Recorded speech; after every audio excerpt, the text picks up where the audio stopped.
Hello guys, नमस्कार। स्वागत है आपके अपने यूट्यूब चैनल कर्मठ क्लासेस पर। दोस्तों, कैसे हो आप सब? आशा करता हूँ कि आप सब बहुत अच्छे होंगे। दोस्तों, आज का जो ये पेपर है EORO सेकेंड शिफ्ट 14 मई 2023 का है और आगामी प्रतियोगी परीक्षाओं के लिए बहुत ही महत्वपूर्ण होने वाला है दोस्तों, क्योंकि जो राजस्थान में जितनी भी कंपटीशन की एग्ज़ाम होती है और उसमें जो जीके और करंट के जो प्रश्न आते हैं वो दोस्तों रिपीटेड होते हैं। आप चाहे कोई सा भी एग्ज़ाम्स का पेपर उठा लीजिए और उसके जब प्रश्न आप देखेंगे, उनका सॉल्यूशन आप देखेंगे, उनको एनालिसिस करेंगे तो आपके सामने एक ही बात आएगी कि दोस्तों, जैसे मान लीजिए एग्जाम्पल के तौर पे कोई एग्ज़ाम हो रही है राजस्थान पुलिस की, उसमें 100 प्रश्न आ रहे हैं और जीके के उसमें 60 प्रश्न आते हैं। तो उसमें से दोस्तों 60 प्रश्न है, उसमें से 40 से 45 प्रश्न ऐसे होते हैं जो प्रीवियस ईयर की एग्ज़ाम्स में से आए हुए होते हैं। तो दोस्तों, ये आज का पेपर है, बहुत इंपॉर्टेंट होने वाला है। अब दोस्तों, इस पेपर की बात करें तो पेपर का लेवल कैसे रहा? पेपर बहुत ही आसान था, मॉडरेट कह सकते हैं। और इसकी कट ऑफ की बात करेंगे तो चलिए पहले इस जो पेपर है इसका सॉल्यूशन आपको करवाते हैं और फटाफट आप इन प्रश्नों को ज़्यादा से ज़्यादा दोस्तों शेयर कीजिए और अपने इन प्रश्नों को याद करने की कोशिश करिए, क्योंकि आगामी जितनी भी परीक्षाएं होने वाली है उनमें यहाँ से प्रश्न है वो रिपीट होने के पूरे पूरे चांस होते हैं। तो चलिए दोस्तों, वीडियो को करते हैं स्टार्ट। देखिए दोस्तों, पहला प्रश्न है कि निम्नलिखित में से किस क्षेत्र की जलवायु बहुत ही आर्द्र है? दोस्तों, प्रश्न है कि ऐसा कौन सा जिला है जिसकी जो जलवायु है, क्लाइमेट है, वो कैसा है? आर्द्र है। यानी कि दोस्तों, आर्द्र कहाँ पर रहेगा? जहाँ पर जो बरसात है वो ज़्यादा होती है, वहाँ पर क्षेत्र है वो कैसा रहेगा? आर्द्र रहेगा। तो जैसलमेर, बीकानेर और बाड़मेर में बारिश है वो बहुत ही कम होती है, लेकिन सिरोही वाला क्षेत्र है, यहाँ पर बरसात है वो ज़्यादा होती है। तो दोस्तों, इसका जो राइट आंसर है वो क्या हो जाएगा? सिरोही। इसका राइट आंसर क्या हो जाएगा दोस्तों? सिरोही हो जाएगा। अगला प्रश्न पर हम बात करते हैं दोस्तों कि जो छेला बावजी है, छेला बावजी और ग्यारस की रेवाड़ी राजस्थान की किस जनजाति के प्रमुख मेले? दोस्तों, क्वेश्चन ही बोल रहा है कि छेला बावजी और ग्यारस रेवाड़ी, ये दो नाम के जो मेले हैं ना दोस्तों, मेलों के नाम है। एक तो छेला बावजी मेला, एक ग्यारस की रेवाड़ी का मेला। जैसे गणेश जी का मेला, माता जी का मेला, ठीक है, रामदेव जी का मेला, इसी प्रकार से ये भी मेलों के नाम है। लेकिन ये पूछ रहा है कि दोनों जो मेलों के नाम है वो राजस्थान की कौन सी जनजाति के मेलों के नाम है? तो कंजर जनजाति के, सहरिया या डामोर या सांसी। तो दोस्तों, इसका जो राइट आंसर हो जाएगा वो हो जाएगा डामोर। दोस्तों, क्या हो जाएगा? डामोर जो जनजाति है उसके ये प्रमुख मेले हैं, है ना, जनजाति के। अब अगले प्रश्न पर हम चलते हैं दोस्तों।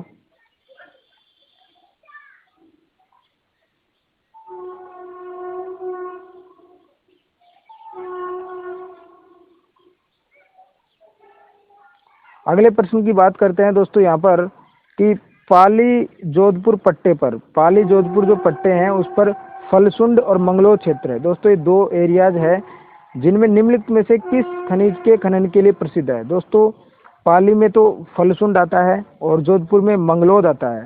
तो इससे ये दोनों जो क्षेत्र है वो किसके लिए प्रसिद्ध है? कौन से खनिज के लिए प्रसिद्ध है? हीरा के लिए, जिप्सम के लिए, पेट्रोलियम के लिए या ग्रेफाइट के लिए? तो दोस्तों, जो फलसुंड और मंगलोद है दोनों दोस्तों जिप्सम के लिए प्रसिद्ध है। तो इसका राइट आंसर क्या हो जाएगा दोस्तों? जिप्सम। जिप्सम के लिए दोनों क्षेत्र प्रसिद्ध है। जो अगला प्रश्न है दोस्तों ये है कि राजस्थान, अगला प्रश्न दोस्तों यह है कि राजस्थान है उसमें गेहूं की खेती के लिए लगभग कितने प्रतिशत भूमि का उपयोग किया जाता है? यानी कि राजस्थान में जो गेहूं का उत्पादन होता है तो गेहूं है वो कितनी जो भूमि है उस पर उगाया जाता है? तो दोस्तों, इसका राइट आंसर हो जाएगा आपका 18%। 18% भूमि है राजस्थान की टोटल भूमि में से, उसमें 18% भूमि पर क्या होता है? गेहूँ होता है। जो कृषि योग्य भूमि है उसमें से 18% भूमि पर क्या होता है? गेहूँ होता है। अब अगले प्रश्न पर हम चलते हैं दोस्तों।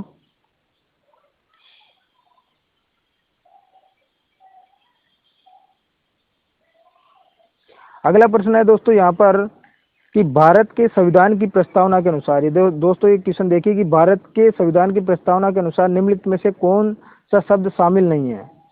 स्वतंत्रता, समानता, न्याय और बंधुता। प्रश्न आपके समझ में आ गया कि भारत की संविधान है उसकी प्रस्तावना है, इंट्रोडक्शन है, उसमें इन शब्दों में से कौन सा ऐसा शब्द है जो उस प्रस्तावना के अंदर नहीं है? तो आपको पता है स्वतंत्रता शब्द है उसमें, न्याय शब्द है, बंधुता है, लेकिन जो समानता जो शब्द है वो दोस्तों इसमें प्रस्तावना में शामिल नहीं है। अगला प्रश्न देखिए दोस्तों यहाँ पर कि जो भारतीय संविधान के निम्नलिखित में से किस अनुच्छेद के तहत संघ की कार्यकारी शक्ति प्रदान की जाती है। संघ मतलब कि जो देश होता है, संघ माना, तो उसकी कार्यकारी जो शक्ति है वो प्रदान किस अनुच्छेद के तहत की जाती है। तो दोस्तों वो अनुच्छेद हो जाएगा आपका अनुच्छेद 53। दोस्तों अनुच्छेद 53 इसका राइट आंसर हो जाएगा। चलिए दोस्तों अगले प्रश्नों की ओर बढ़ते हैं। दोस्तों जो ये प्रश्न मैं बता रहा हूँ वो अधिकांशतः दोस्तों एग्जाम्स है उनमें रिपीट होते हैं, और आपका इन जो प्रश्न है उनको करने के बाद आपका आगामी परीक्षाओं में बहुत फायदा होने वाला है। तो इस वीडियो को आप लास्ट तक जरूर देखें, और लास्ट में मैं कुछ खास आपके लिए बताने वाला हूं। तो चलिए दोस्तों अगला जो प्रश्न है वो यही है कि निम्नलिखित में से कौन सा राष्ट्रीय उद्यान अलवर में स्थित है। अब देखिए दोस्तों कितना सिंपल प्रश्न यहाँ पर आ रहे हैं कि राष्ट्रीय उद्यान है वो अलवर में। अलवर में कौन सा राष्ट्रीय उद्यान स्थित है। सरिस्का, रणथंभौर, डेजर्ट या घना केवला देव। दोस्तों सरिस्का जो आपका राष्ट्रीय उद्यान है वो कहाँ पे है, अलवर में। रणथंभौर आपके सवाई माधोपुर में आता है दोस्तों, और डेजर्ट आपके जैसलमेर, ठीक है, और घना केवला देव आपके भरतपुर में आता है।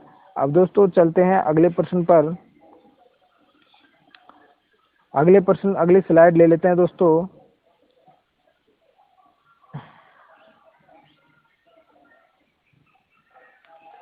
अगली स्लाइड में दोस्तों आपके सामने प्रश्न आ चुका है कि भारत के संविधान के अनुसार सर्वोच्च न्यायालय के न्यायाधीश का वेतन। भारत के संविधान के अनुसार आपका जो कॉन्स्टिट्यूशन है, कॉन्स्टिट्यूशन ऑफ इंडिया, उसके अनुसार जो आपका सुप्रीम कोर्ट होता है उसके जो न्यायाधीश होता है, जज, उसका वेतन है वो कौन निर्धारित करता है कि इसको कितना वेतन दिया जाना चाहिए।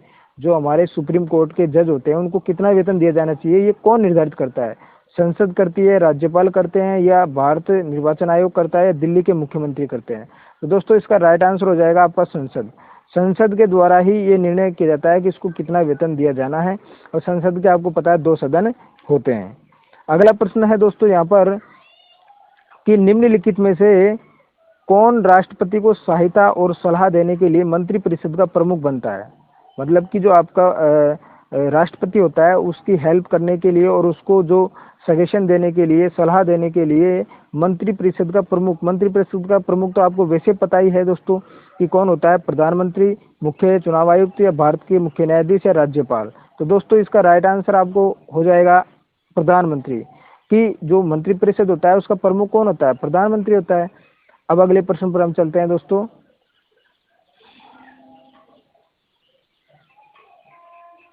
अगला प्रश्न है दोस्तों यहाँ पर कि मानव अधिकार संरक्षण अधिनियम के अनुसार निम्नलिखित में से कौन एनएचआरसी का अध्यक्ष हो सकता है। एनएचआरसी क्या है दोस्तों, एनएचआरसी का मतलब पता है आपको, मानव अधिकार संरक्षण अधिनियम के अनुसार जो एनएचआरसी एक संस्था है तो उसका अध्यक्ष कौन होता है। भारत के पूर्व मुख्य न्यायाधीश होते हैं, पूर्व राज्यपाल होता है, प्रधानमंत्री होता है, भारत के राष्ट्रपति होता है। तो दोस्तों इसका बिल्कुल राइट आंसर हो जाएगा भारत के मुख्य न्यायाधीश, पूर्व मुख्य न्यायाधीश, है ना, जो क्या हो सकते हैं, रिटायर हो जाते हैं, वो उन न्यायाधीशों की यहाँ पर बात कर रहे हैं। ठीक है, अगला प्रश्न यहाँ पर देखते हैं दोस्तों कि राजस्थान में कुल कितनी जिला परिषद है। मतलब कि दोस्तों एक जिला होता है उसमें क्या है, जिला परिषद होती है, डिस्ट्रिक्ट्स होती है, उसमें क्या होती है, जिला परिषद। और हमारे यहाँ पर कितने डिस्ट्रिक्ट्स है, 33 दोस्तों। अभी जो नए जिले बने हैं और उनका जो अभी कंटेंट है वो अभी सिलेबस है उसमें नहीं डाला है, तो ये पहले वाला ही है। कितनी जिला परिषद है, 33। तो इसका राइट आंसर क्या हो जाएगा दोस्तों, 33 आपके जिला परिषद होती है। अगले प्रश्न की ओर चलते हैं दोस्तों। अगला प्रश्न है दोस्तों कि 2022 तक राजस्थान लोक सेवा आयोग की स्वीकृत संख्या अध्यक्ष सहित कितनी है। 2022 तक राजस्थान लोक सेवा आयोग मतलब आरपीएससी की स्वीकृत संख्या अध्यक्ष सहित, मतलब कि अध्यक्ष के साथ जो मेंबर होते हैं उनकी कितनी संख्या है। इसमें जो मेंबर्स होते हैं वो तो 7 होते हैं, और अध्यक्ष एक और जुड़ जाएगा तो कितनी हो जाएगी, 8। तो इसका राइट आंसर दोस्तों कितना हो जाएगा, 8 इसका सदस्य इसमें होते हैं टोटल अध्यक्ष के सहित। अगला प्रश्न दोस्तों यहाँ पर ये आपको देखने को मिलता है कि मंत्री परिषद निम्नलिखित में से किस विकल्प के प्रति सामूहिक रूप से उत्तरदायी होगी। जो मंत्री परिषद है वो राष्ट्रपति, उपराष्ट्रपति को, राज्यसभा को, लोकसभा को, या सीधे केवल राष्ट्रपति को। तो दोस्तों इसका राइट आंसर हो जाएगा लोकसभा। लोकसभा के प्रति जो मंत्री परिषद है वो क्या होती है, उत्तरदायी होती है। अब दोस्तों जो अगली स्लाइड पर हम चलते हैं। अगली स्लाइड में दोस्तों आपके इम्पोर्टेंट प्रश्न है दोस्तों, ये इनके रिपीट होने के चांस बहुत ही ज़्यादा होते हैं, तो आप इन प्रश्नों को अच्छे से ध्यानपूर्वक इनके आंसर्स है वो पढ़ लीजिए, समझ लीजिए। चलिए इस प्रश्न को हम देखते हैं। भारत के जो संविधान के अनुच्छेद 243 के तहत राज्य चुनाव आयोग SEC राजस्थान का गठन किस वर्ष किया गया था? बिल्कुल दोस्तों, जो आयोग है इनके आपको एक तो गठन कब हुआ है, इनके अध्यक्ष कौन है, इनको भी आपको लर्न करनी चाहिए, इनसे क्वेश्चन आते हैं ना, तो आपको इस प्रकार की बातों का भी थोड़ा ध्यान रखना है। तो यहाँ पर पूछा गया है कि जो संविधान के अनुच्छेद 243 के तहत राज्य चुनाव आयोग है उसका गठन है वो किस वर्ष में किया गया था? 1947 में, 1960 में, या 1994 में, 1935 में? तो इसका जो राइट आंसर है दोस्तों वो हो जाएगा 1994। ठीक है। अगले प्रश्न की हम बात करते हैं यहाँ पर कि राज्य के नीति निर्देशक सिद्धांत की विशेषता निम्नलिखित में से किस देश से उधार ली गई है? आयरलैंड से, फ्रांस से, कनाडा से, USA से? तो दोस्तों इसका राइट आंसर हो जाएगा बिल्कुल इस प्रकार के सिंपल प्रश्नों को आप आयरलैंड हो जाएगा ना। अब देखिए यहाँ पर एक इम्पोर्टेंट चीज़ ये है कि दोस्तों हमारे मौलिक अधिकार है, मौलिक कर्तव्य है, नीति निषेध तत्व है, ये मतलब किस देश से लिए गए हैं ना, संविधान के कौन से भाग में ये आते हैं, तो ये बेसिक प्रश्न है। संविधान की प्रस्तावना में कौन कौन से शब्द आते हैं, है ना, ये बेसिक प्रश्न है, इनको आपको पढ़ना चाहिए क्योंकि ये एग्जाम्स में आते हैं। ठीक है। अब अगले प्रश्न पर हम चलते हैं ना। अगले प्रश्न पर चलते हैं दोस्तों, और ये अगला प्रश्न आपके सामने आ चुका है कि भारतीय संविधान के अनुसार नागरिकता पर विवरण निम्नलिखित में से किस भाग में प्रदान किया गया है? देखिए आ गया ना वापस प्रश्न भाग से कि संविधान का भाग कौन सा है जिसमें नागरिकता से संबंधित विवरण है वो बताया गया है। तो नागरिकता से संबंधित विवरण है वो दोस्तों भाग 2 में है, भाग 3 में है, या भाग 1 में है, इनमें से कोई नहीं। तो दोस्तों इसका राइट आंसर हो जाएगा आपके भाग 2 में नागरिकता से संबंधित वहाँ पर डिटेल है वो बताई गई है। फिर अगला प्रश्न आपके सामने है, निम्नलिखित में से कौन राजस्थान विधानसभा की पहली महिला अध्यक्ष बनी? राजस्थान में विधानसभा है आपको पता ही है, यहाँ पे विधान परिषद नहीं है, विधानसभा है ना। तो विधानसभा की पहली महिला अध्यक्ष बनी थी कमला बेनीवाल, यशोदा देवी, सुमित्रा सिंह या वसुंधरा राजे? तो दोस्तों इसका राइट आंसर हो जाएगा आपके सुमित्रा सिंह। चलिए अगले प्रश्न पर चलते हैं। अब अगला प्रश्न है दोस्तों कि निम्नलिखित में से कौन नीति निर्माण का अनौपचारिक माध्यम है? दोस्तों नीति निर्माण का मतलब पता है क्या है? नीतियों का जो निर्माण करता है, जो नीतियों का निर्माण करता है वो अनौपचारिक, एक तो औपचारिक माध्यम होता है, एक अनौपचारिक माध्यम होता है। अनौपचारिक का मतलब क्या हो जाएगा इनमें से? मीडिया, न्यायतंत्र, संसदीय मंत्रिमंडल, सिविक सेवक।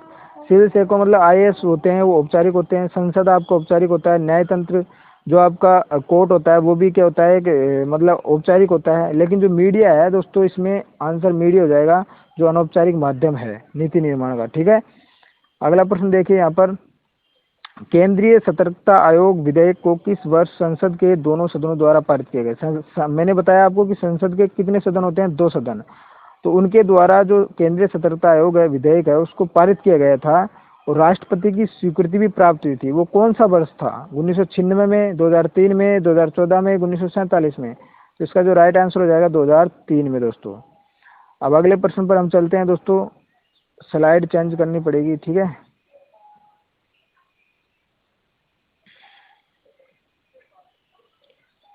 तो यहाँ पर दोस्तों 20वां प्रश्न है ना अपने पास।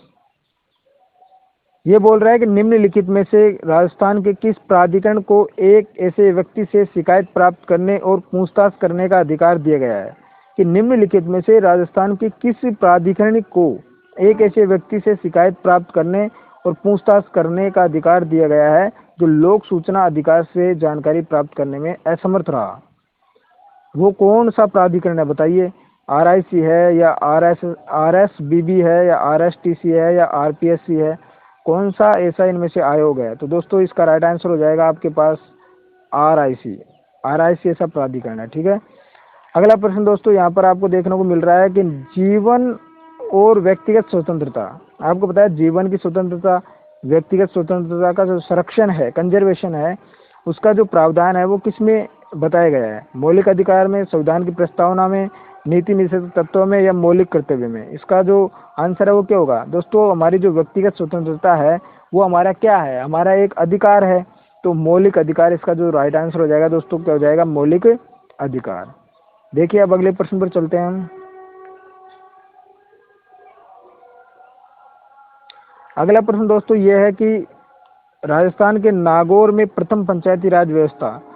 दोस्तों पंचायती राज व्यवस्था की शुरुआत है वो राजस्थान के नागौर डिस्ट्रिक्ट से हुई थी, और सबसे पहले हुई थी ये 1959 में स्टार्ट हुई थी दोस्तों। उस समय किसके द्वारा लागू की गई, मतलब कि ये हमारे प्राइम मिनिस्टर के द्वारा लागू की गई थी, और उस टाइम पर 1959 में हमारे प्राइम मिनिस्टर थे दोस्तों पंडित जवाहरलाल नेहरू। कौन थे दोस्तों, पंडित जवाहरलाल नेहरू। तो इसका राइट आंसर क्या हो जाएगा, पंडित जवाहरलाल नेहरू। अगला प्रश्न आप देखिए कि भारत के संविधान के अनुसार निम्न में से कौन सा विषय राज्य सूची में सूचीबद्ध नहीं है। दोस्तों संविधान की आपको पता है 3 सूचियां है, राज्य सूची है ना, एक आपके केंद्रीय सूची होता है, एक संवर्धित सूची होती है ना। तो इन सूचियों में से जो राज्य सूची है उसमें इन विषयों में से कौन सा विषय सम्मिलित नहीं है। व्यापार और वाणिज्य पता है राज्य सूची में है, ठीक है, शराब है, सार्वजनिक व्यवस्थाएं है, स्वास्थ्य जो होता है। लेकिन जो बंदरगाह ये आपकी केंद्र सरकार के अधीन आते हैं, तो ये आपकी केंद्र सूची में आएंगे, ठीक है। तो ये इसका राइट आंसर यहाँ पर हो जाएगा, ठीक है, एयरवेज और बंदरगाह। अगले प्रश्न पर हम चलते हैं दोस्तों।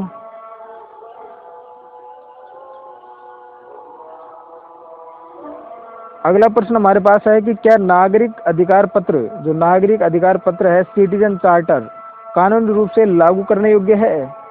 दोस्तों जो आपका सिटीजन चार्टर कानून है वो आपका लागू करना चाहिए, बिल्कुल नहीं करना चाहिए, या केवल कुछ राज्यों में करना चाहिए, केवल केंद्र शासित प्रदेशों में, या हाँ पूरे देश में।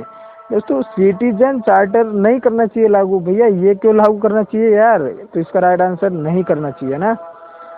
अब अगली स्लाइड पर चलते हैं दोस्तों। 24 प्रश्न आपके हो चुके हैं, इसमें आपके राजस्थान जीके और करंट के प्रश्न है दोस्तों, उनको हम बताने की पूरी कोशिश करेंगे ताकि आपका आगामी परीक्षाओं में फायदा हो सके, है ना। तो ये प्रश्न आ चुके हैं वापस हमारे पास। तो दोस्तों यहाँ पर अगला प्रश्न देख सकते हो आप कि प्रधानमंत्री नरेंद्र मोदी ने 16 फरवरी 2023 को राजस्थान के किस जिले में जल जन अभियान का अप्रत्यक्ष यानी कि वर्चुअल माध्यम से उद्घाटन किया। जो जल जन अभियान है उसका जो नरेंद्र मोदी अभी राजस्थान में आए थे फरवरी में, और उसने कौन अभियान के तहत किस किस जिले में उद्घाटन किया। तो दोस्तों जो जल जन अभियान है उसका दोस्तों यहाँ पर राइट आंसर हो जाएगा सिरोही। सिरोही में उन्होंने उद्घाटन किया था दोस्तों, है ना। अगला प्रश्न यहाँ पर देख सकते हो आप दोस्तों कि राजस्थान के लांबी हईर गांव में किसानों की सहायता के लिए होक्की वाली सरपंच ने निम्नलिखित में से किस संगठन के साथ एक अनुबंध पर हस्ताक्षर किए। तो इसका बिल्कुल राइट आंसर हो जाएगा दोस्तों नाबार्ड। ये सिंपल प्रश्न है दोस्तों, आसानी से आप कर सकते हो।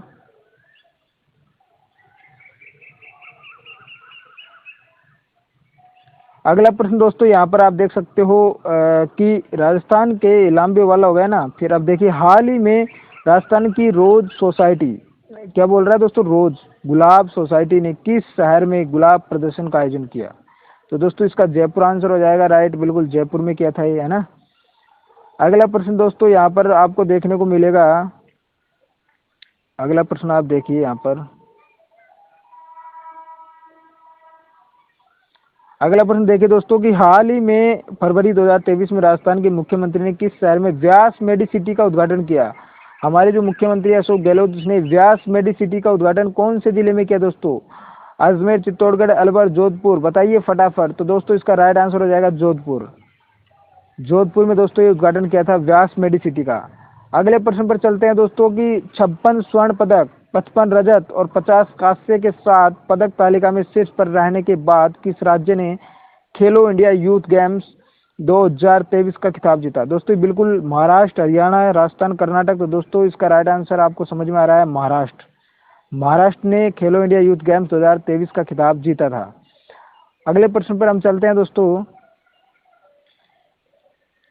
अगला प्रश्न यहाँ पर आपको देखने को मिलेगा कि वर्ल्ड हैप्पीनेस इंडेक्स 2023 में कौन सा देश शीर्ष पर रहा। जो हैप्पीनेस इंडेक्स है दोस्तों वर्ल्ड की बात कर रहा है, वो कौन सा देश है वो जो किस पर रहा, शीर्ष पर, टॉप पर रहा। Norway, Israel, Germany, Finland. दोस्तों इसका जो राइट आंसर हो जाएगा वो हो जाएगा फिनलैंड, ठीक है। अगले प्रश्न की बात करते हैं यहाँ पर। राजस्थान में स्थानीय स्वशासन विभाग, दोस्तों इसको ध्यान से देखिए। स्थानीय स्वशासन विभाग, स्थानीय निकाय निदेशालय का कार्यालय कहाँ स्थित है? तो ये जयपुर में है दोस्तों, इसका राइट आंसर जयपुर हो जाएगा। ठीक है, अब अगली स्लाइड देखते हैं हम यहाँ पर, है ना। अगली स्लाइड में प्रश्न दोस्तों इंपॉर्टेंट आने वाले हैं आपके लिए, बिल्कुल नजरें गड़ा लीजिए। तो ये प्रश्न आपके सामने रहे दोस्तों कि किस देश का लेडीज ओपन 2023 गोल्फ भारत की अदिति अशोक ने अपने चौथे एलईटी खिताब के रूप में जीता? समझ में आ रहा है क्वेश्चन कि किस देश का लेडीज ओपन 2023 गोल्फ भारत की अदिति अशोक ने अपने चौथे एलईटी खिताब के रूप में जीता? तो कौन से देश का जीता था इसने दोस्तों? तो इसने जीता था केन्या का, केन्या देश है उसका इसने खिताब जीता था। ठीक है, अगला प्रश्न दोस्तों यहाँ पर आपके सामने है कि स्काई एयर ने ड्रोन के लिए किस देश की पहली यातायात प्रबंध प्रणाली शुरू की? यूएई, भारत या इजराइल या यूएसए?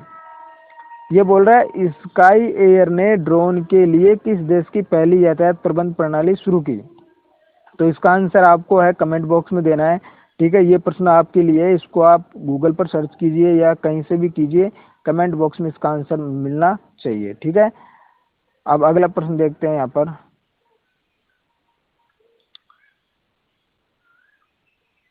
अगला प्रश्न है दोस्तों कि 11वीं भारत मंगोलिया संयुक्त कार्य समूह की बैठक आयोजित हुई। 11वीं जो भारत मंगोलिया संयुक्त कार्य समूह की जो बैठक है वो कहाँ पे हुई थी दोस्तों? नई दिल्ली, इंदौर, मुंबई, अहमदाबाद। तो दोस्तों इसका राइट आंसर हो जाएगा नई दिल्ली। हमारी जो भारत की कैपिटल है नई दिल्ली, उसमें इस आयोजन हुआ था।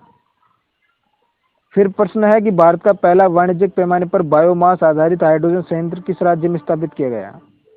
भारत का पहला वाणिज्यिक पैमाने पर बायोमास आधारित हाइड्रोजन संयंत्र दोस्तों ये तो बिल्कुल सिंपल है, मध्य प्रदेश में ये किया गया था ना। कहाँ पे किया गया था दोस्तों? मध्य प्रदेश में। अगले प्रश्न पर हम चलते हैं। अगला प्रश्न यहाँ है दोस्तों कि हाल ही में घोषित ग्लोबल क्वालिटी इंफ्रास्ट्रक्चर इंडेक्स, ये क्या बोल रहा है? हाल ही में घोषित global quality infrastructure index GQII 2021 के अनुसार, जो 2021 के अनुसार भारत की राष्ट्रीय प्रत्ययन प्रणाली का विश्व में कौन सा स्थान है? कौन सा स्थान है दोस्तों? तो इसका दोस्तों 5वां स्थान है। कौन सा? 5वां।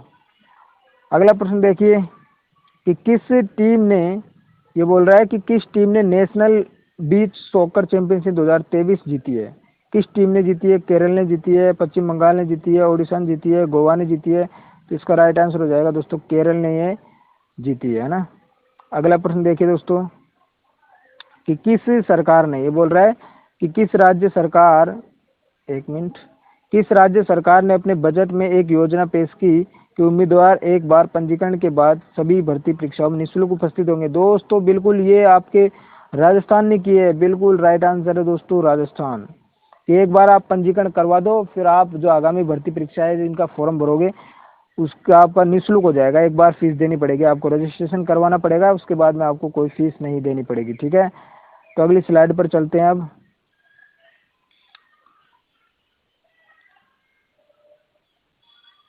अगली स्लाइड देख लीजिए दोस्तों कि किस देश के क्रिकेट बोर्ड ने शीर्ष महिलाओं क्रिकेटरों को सम्मानित करने के लिए डेबी होकले मेडल पेश किया? किस देश ने? बताइए दोस्तों किस देश ने? तो इसका तो राइट आंसर न्यूजीलैंड हो जाएगा दोस्तों, है ना। अगला प्रश्न देखिए कि भारत के राष्ट्रपति ने किस शहर में दूसरी इंडियन राइस कांग्रेस का उद्घाटन किया? भारत के राष्ट्रपति ने किस शहर में? तो ये आपके बताया कहाँ, भारत में ही है, तो कौन सा शहर है वो? ये है कटक दोस्तों। कौन सा है? कटक। अगले प्रश्न पर दोस्तों चलिए। यहाँ पर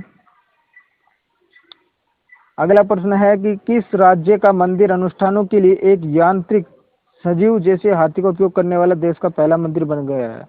कौन सा मंदिर था दोस्तों? किस राज्य का मंदिर अनुष्ठानों के लिए एक यांत्रिक सजीव जैसे हाथी का उपयोग करने वाला देश का पहला मंदिर बन गया है? बताइए दोस्तों। केरल, कर्नाटक, असम, नागालैंड? इसमें कर्नाटक है या केरल है? इसका आंसर भी आप कमेंट बॉक्स में दोगे दोस्तों, ये है ना। इसमें केरल होगा या कर्नाटक होगा। और अगला प्रश्न दोस्तों ये है कि हाल ही में किस राज्य ने 54 साल के इंतजार के बाद राष्ट्रीय फुटबॉल चैंपियनशिप संतोष ट्रॉफी जीती? बताइए। तो इसका तो राइट आंसर आपको पता ही है कि ये कर्नाटक हो जाएगा। ये करंट के प्रश्न है दोस्तों, है ना, ये करंट के प्रश्न है। अब करंट के हम बाद में करेंगे सॉल्यूशन, उससे पहले हम राजस्थान जी के कर लेते हैं। तो डायरेक्ट स्लाइड पर चलते हैं, ठीक है।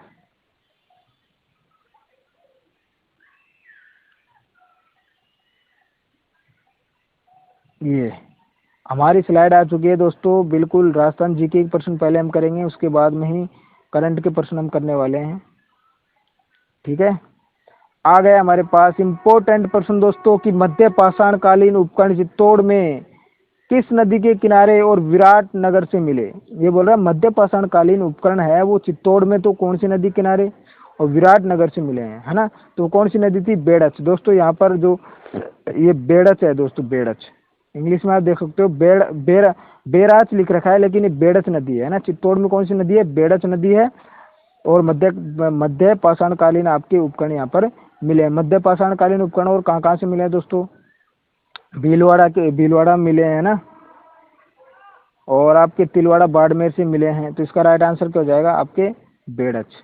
अगला प्रश्न दोस्तों, यहाँ पर आप देख सकते हो कि हाड़ में खुदाई के बाद एक 4000 साल पुरानी ताम्र पाषाण युगीन संस्कृति खोज की गई थी। किसमें, हाड़ में। हाड़ कहाँ पे है, उदयपुर में। जिसे किस नाम से जाना गया है, और ये दोस्तों बिल्कुल धूलकोट नामक एक टीले के नीचे दबा दिया गया था। ये धूलकोट है, इसका राइट आंसर क्या जाएगा दोस्तों, धूलकोट। ये हाड़ सभ्यता है दोस्तों, धूलकोट, है ना। मृतकों का टीला सभ्यता भी इसको बोला जाता है, मृतकों की टीला सभ्यता, वो भी इसको क्या कहा जाता है ना। ये प्रश्न दोस्तों, दूसरा प्रश्न भी देख सकते हो आप, हाड़ से संबंधित ही प्रश्न यहाँ पर मिला है आपको। देखिए दोस्तों, ये प्रश्न मिला है कि हाड़ को ताम्रवती नाम से जाना जाता था क्योंकि, हाड़ को ताम्रवती, ताम्रवती का मतलब ताम्रवती नगरी इसको क्यों कहा गया, बताइए।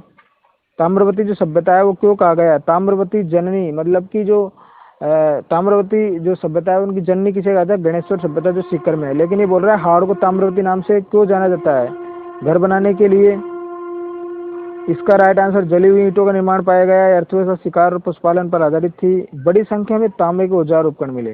तो इसका राइट आंसर हो जाएगा दोस्तों कि बड़ी संख्या में यहाँ पर तांबे के क्या मिले, औजार और उपकरण मिले।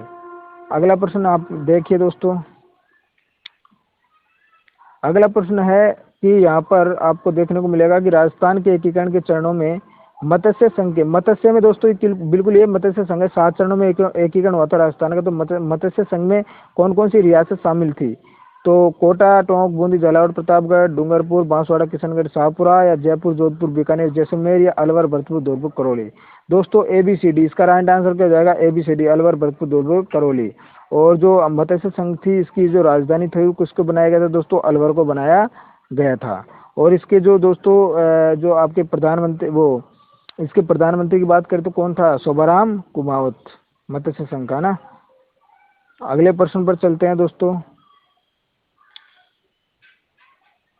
अगला प्रश्न दोस्तों देखिए आपके, हाँ बिल्कुल दोस्तों सटीक प्रश्न आ रहा है यहाँ पर, आराम से देखिए दोस्तों। आबू के परमार वंश का संस्थापक कौन था। आबू में दोस्तों परमार है, शासकों का राज था, और आबू जो सिरोही में स्थित है। तो जो परमार वंश था उसका संस्थापक कौन था दोस्तों, तो ये आपको पता लगाना है, कटनी राज था ना, उत्पल राज था, या धूम राज था, या मूल राज था। बताइए। उत्पल राज था, उससे तो इनकी क्या हुई है, उत्पत्ति, वहां से इनकी शुरुआत हुई है। लेकिन जो धूमराज था दोस्तों, ये धूमराज था, यही इसका क्या था, वंश का, परमार वंश का क्या था, संस्थापक था। अगला प्रश्न देखिए दोस्तों कि बूंदी शैली, कोटा शैली, झालावाड़ उपशैली राजस्थान चित्रकला को किस श्रेणी में वर्गीकृत किया गया है। बूंदी, कोटा, झालावाड़ और जो 12 डिस्ट्रिक्ट है वो किस में आते हैं दोस्तों, हाड़ौती प्रदेश में आते हैं। और इनकी शैली भी किस में आएगी दोस्तों, हाड़ौती स्कूल में आएगी। कौन सी स्कूल में आएगी, हाड़ौती स्कूल में आएगी। अगला प्रश्न देखिए दोस्तों। अगला प्रश्न है दोस्तों कि डूंगरपुर के पास, अगला प्रश्न क्या है दोस्तों कि डूंगरपुर के पास नौलखा बावड़ी है, पता है आपको नौलखा बावड़ी है, ठीक है, का निर्माण है वो महारावल आस्कर्ण। आस्कर्ण एक महाराजा था वहीं का, ठीक है, डूंगरपुर का ना। उसकी रानी थी, उसका क्या नाम है, जिसने नौलखा बावड़ी का निर्माण करवाया। नाथावती था, महावाल था, राम रसदेव था, या फिर प्रेमल देवी था। ये आंसर आपको बताना है भाई, उसका क्या नाम था। तो हम बता देते हैं आसकर्ण की जो रानी थी उसका नाम था दोस्तों प्रेमल देवी। क्या था? प्रेमल देवी। और एक नाथावती थी, नाथावती ने भी एक बावड़ी का निर्माण करवाया, उसका आप कमेंट बॉक्स में आंसर दीजिए, ठीक है। और अगला प्रश्न यहाँ पर देख सकते हो कि गीदड़ नृत्य किस क्षेत्र से संबंधित है। अरे दोस्तों बिल्कुल सिंपल, गीदड़ आपका शेखावटी से संबंधित है, तो नृत्य भी आपको पढ़ने हैं, ठीक है। अगला प्रश्न है कि चार बेत क्या है दोस्तों? अगला प्रश्न, चार बेत है, चार बेत क्या है दोस्तों ये बताइए। चार बेत एक लोक नाटक है ना, वो प्रसिद्ध लोक नाटक है, वो कहाँ का है दोस्तों? तो इसका राइट आंसर हो जाएगा टोंक। कहाँ का है दोस्तों? टोंक का। अगले प्रश्न पर चलते हैं दोस्तों।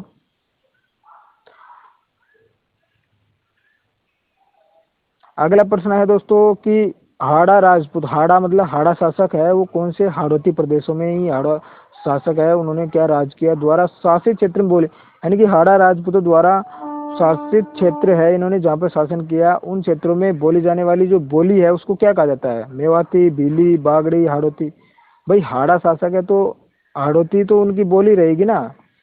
उसके बाद में पृथ्वीराज, पृथ्वीराज तृतीय चौहान शासक। दोस्तों चौहान शासकों में सबसे प्रसिद्ध शासक हुए हैं तो हुए हैं दोस्तों पृथ्वीराज तृतीय। तो क्वेश्चन ये है कि पृथ्वीराज तृतीय सभी चौहान शासकों में सबसे प्रसिद्ध थे, और वो कौन से वर्ष की आयु में सिंहासन पर बैठे? भैया उन्होंने जो शासन किया है वो कौन सी उम्र से स्टार्ट किया है? तो दोस्तों इसका आंसर हो जाएगा 11 वर्ष। देखिए दोस्तों इसका साहस देखिए, पृथ्वीराज तृतीय जो जिन्होंने 11 वर्ष की उम्र में ही एक जो राज्य था उसका शासक बन गए है ना। तो ये आपको बिल्कुल इनसे सीख लेनी चाहिए है ना, कितनी उम्र, कम उम्र में ये शासक बन गए, लेकिन आपको एक सरकारी नौकरी नहीं मिल पा रही है। इसका कारण भ्रष्टाचार है, वैकेंसियां नहीं आ रही है, कट ऑफ ज्यादा जाती है ना, यही तो कारण है, और क्या है। अगली देखिए दोस्तों। अगला प्रश्न दोस्तों बिल्कुल बहुत ही शानदार प्रश्न दोस्तों, शानदार शानदार प्रश्न दोस्तों यहाँ पर आपको देखने को मिलेंगे। पहला प्रश्न दोस्तों कि ऊंटों के देवता के रूप में किसे पूजा जाता है? अरे बिल्कुल सिंपल दोस्तों, पाबू जी को।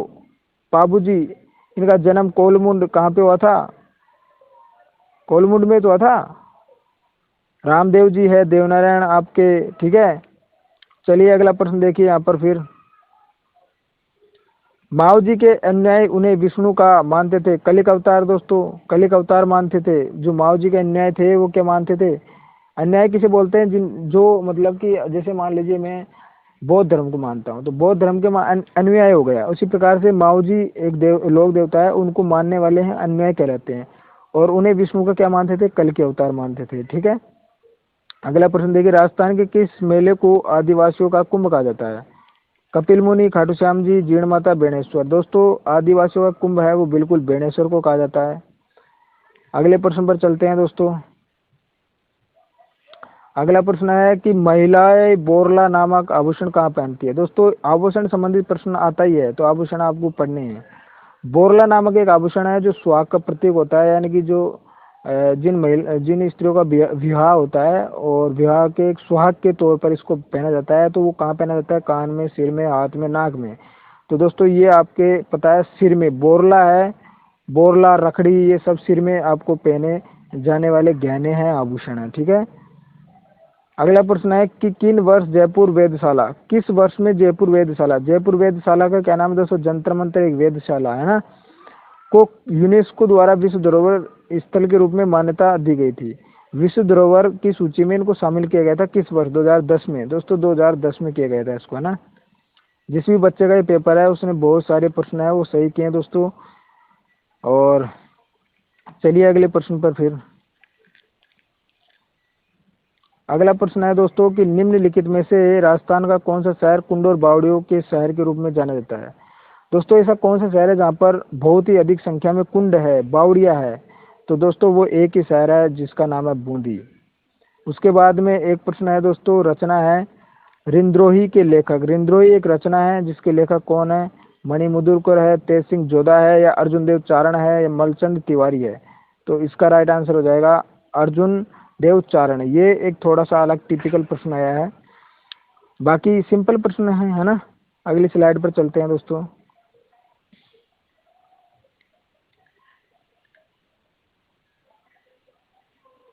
बहुत ही शानदार शानदार प्रश्न आ रहे हैं दोस्तों।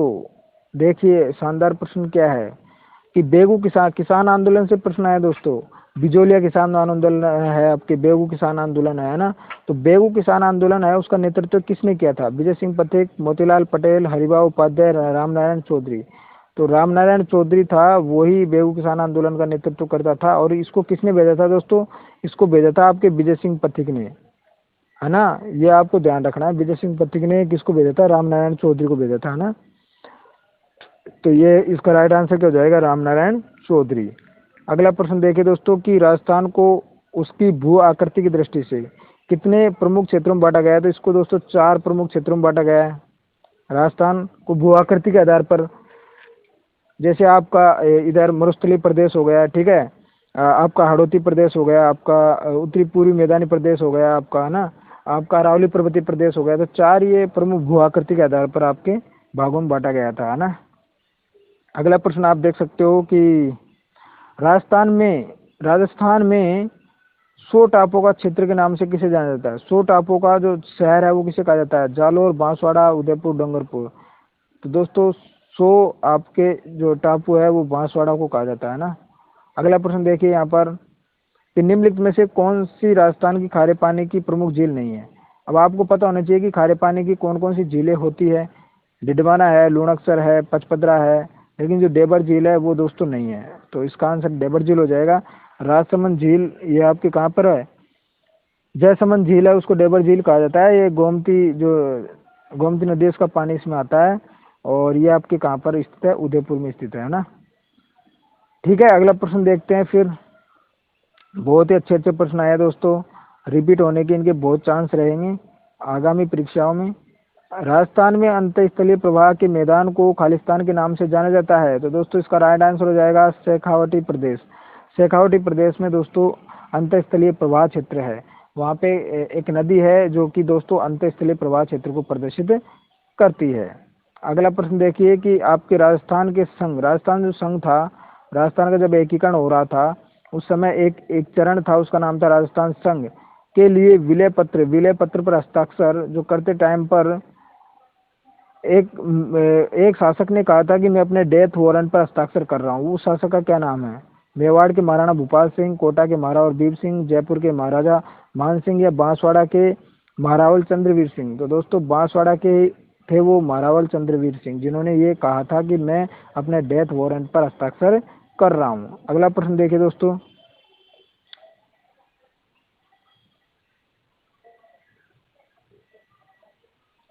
अगला प्रश्न दोस्तों देख सकते हो आप यहाँ पर कि तापमान एवं वर्षा के आधार पर राजस्थान को कितने प्रमुख जलवायु प्रदेशों में बांटा गया है? तापमान और वर्षा की बात आती है तो राजस्थान को कितने भागों में बांटा गया है? 5 भागों में बांटा गया है, ठीक है। और अगर किस प्रकार के वन केवल माउंट आबू पर्वतीय क्षेत्र में पाए जाते हैं? तो राजस्थान के कुल वन क्षेत्र के 0.5% से कम को कवर करता है। तो माउंट आबू में आपको पता है कौन से वन पाए जाते हैं? तो बिल्कुल देख लीजिए, आपको उपोषण पर्वतीय वन पाए जाते हैं, उपोषण, है ना। अल्पाइन है वो राजस्थान में नहीं पाए जाते हैं। अगला प्रश्न देखिए यहाँ पर। अब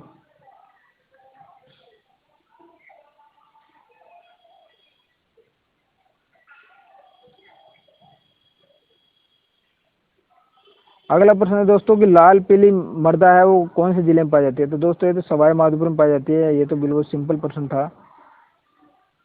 और अब ये प्रश्न है दोस्तों आपके सामने कि निम्नलिखित में से किस कारण से राजस्थान के दक्षिणी भाग में ऋतु में 100 सेंटीमीटर से अधिक वर्षा होती है? कौन सा कारण है? अरावली पर कम ऊंचाई और कम वनस्पति, अरावली का विस्तार अरब सागर की मानसून की शाखा के समानांतर, अधिक ऊंचाई और सघन वनस्पति। दोस्तों इसका आंसर हो जाएगा अधिक ऊंचाई और सघन वनस्पति का आवरण। तो ये इसका राइट आंसर हो जाएगा, ठीक है। लास्ट स्लाइड पर चलते हैं, उसके बाद में करंट के जो प्रश्न है उनको भी आपको बताते हैं। इंपॉर्टेंट प्रश्न है, ठीक है। और सेशन कैसा लगा आपको? अच्छा लगा हो तो वीडियो को लाइक कमेंट शेयर जरूर करना और चैनल को सब्सक्राइब तो आपको करना ही है ना। प्रश्न है दोस्तों कि थार का घड़ा किसे कहा जाता है? थार का घड़ा चांदन नलकूप। बिल्कुल दोस्तों राइट आंसर है। जिस भी बच्चे का पेपर था उसने बहुत अच्छे प्रश्न किए हैं दोस्तों। थार का घड़ा किसे कहा जाता है? चांदन नलकूप को। और बटाड़ू का कुआं, एक दोस्तों बटाड़ू का कुआं है, बटाड़ू का एक कुआं है दोस्तों, ये कहाँ पर है? तो ये दोस्तों आपके है बाड़मेर में। ये आपको याद रखना है ना। बटाड़ू का कुआं है जो कहाँ पर स्थित है? बाड़मेर में, ये भी आपको क्या करना है, याद रखना है। बाड़मेर में दोस्तों बटाड़ू का कुआं ना। और अगला प्रश्न था यहाँ पर दोस्तों, देख सकते हो कि निम्नलिखित में से कौन सा गारनेट का प्रमुख उत्पादक जिला है। तो दोस्तों गारनेट है वो भी आपके कहाँ पे निकलता है, बाड़मेर में ही निकलता है ना। बहुत अच्छे प्रश्न है दोस्तों। अब अगला प्रश्न है कि राजस्थान में निम्नलिखित में से कौन सा संगमरमर शहर के रूप में प्रसिद्ध है। संगमरमर दोस्तों आपके मकराना, संगमरमर शहर के रूप में प्रसिद्ध है दोस्तों, मकराना है ना। उसके बाद में अगला चलिए आप अगले प्रश्न पर। निम्नलिखित में से अगला प्रश्न है कि निम्नलिखित में से किस वर्ष में राजस्थान की पहली कपड़ा मिल कृष्णा मिल ब्यावर में स्थापित की गई। 1998 में, 1857 में, 1947 में, 1889 में। तो बिल्कुल दोस्तों 1889 में ही ये स्थापित की गई थी कृष्णा मिल, है ना। अगला प्रश्न यहाँ पर देख सकते हो आप, 3 प्रश्न और है दोस्तों। बिल्कुल राजस्थान, भीलवाड़ा को राजस्थान के रूप में जाना जाता है, मैनचेस्टर, किसके रूप में दोस्तों, मैनचेस्टर के रूप में। और 119वां प्रश्न है कि 2011 की जनगणना के अनुसार राजस्थान के किस जिले की साक्षरता दर सर्वाधिक है। तो दोस्तों कोटा। लास्ट प्रश्न दोस्तों आपकी स्क्रीन पर, बिल्कुल दोस्तों लास्ट प्रश्न है कि राजस्थान में जल संरक्षण के लिए अमृतम जलम अभियान चलाया गया था, किसके द्वारा चलाया गया था दोस्तों, तो राजस्थान पत्रिका के द्वारा। अब ये तो प्रश्न हो चुके हैं।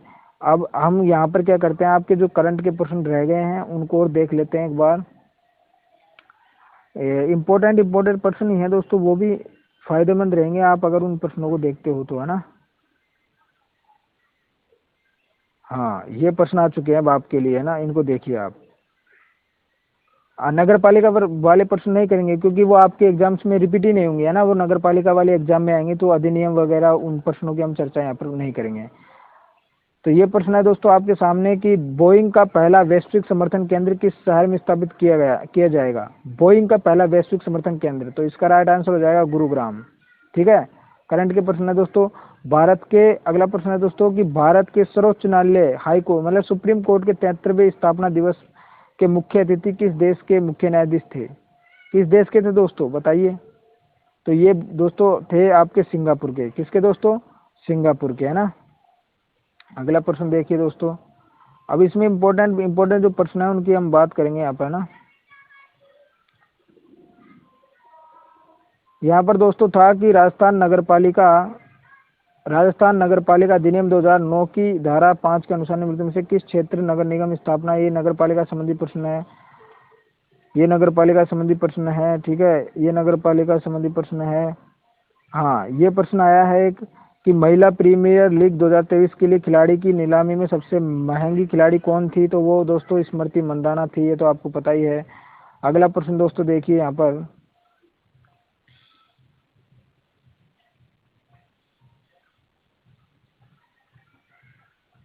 ये भी दोस्तों नगर पालिका संबंधी प्रश्न है दोस्तों। अगले स्लाइड पर चलते हैं। आपको जो करंट के प्रश्न है वही पढ़ने हैं दोस्तों, ये आपके एग्जाम में रिपीट नहीं होंगे, है ना। अगली स्लाइड पर चलते हैं। ये भी नहीं है आपके संबंधित प्रश्न। अगली स्लाइड पर चलिए दोस्तों।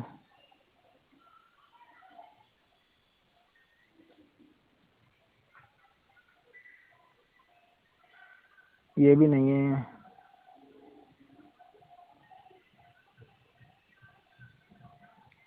ये सारे प्रश्न दोस्तों नगर पालिका संबंधी प्रश्न है ना।